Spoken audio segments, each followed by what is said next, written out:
Hey everybody, Dieter Kurtenbach here. This is your Warriors Weekly Wrap. A pretty busy week for the Golden State Warriors, and I'm not sure if we can qualify it as a success or a disappointment.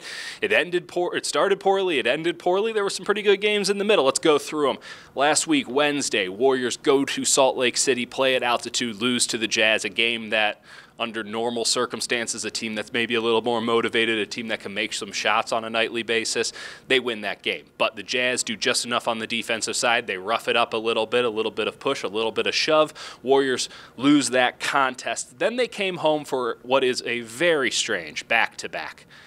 Home back-to-back, Saturday, Sunday. Dallas Clippers. Warriors win both games. Stephen Curry, game winner against the Clippers on Sunday. Kevin Durant, game winner against the Mavericks on Saturday. Solid performances. Obviously, the Stars getting the job done at the end. Reasons for optimism heading into the big game, the one that we circled at the beginning of the season, the one that so many in America, not just Warriors Nation, not just Laker Nation, we're excited for. Warriors-Lakers, Christmas Day. LeBron James comes to Oracle Arena. The rivalry renewed. The rivalry created.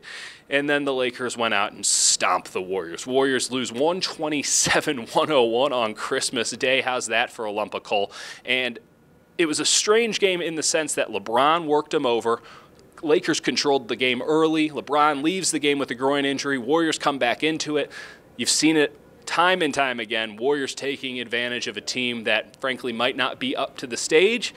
But then the Lakers counterpunched, and the young guys pulled away at the end. A strange game, one that left a lot of Warriors really befuddled in the locker room after it, and a game that, frankly, is going to turn into a referendum for the entire NBA on where the Warriors are at this point. They're in third, fourth place in the Western Conference, a good record, but not a team that's living up to expectations, no matter if those expectations were too high to begin with or not. Lakers coming in, a team on the upstart, a team with LeBron James. A lot of people are going to be talking about this one in the days, weeks, months to come. Should be interesting. We'll see if LeBron James is back on the floor the next time these two teams play on Martin Luther King Jr. Day. But in the meantime, the Warriors got to get this thing back on track.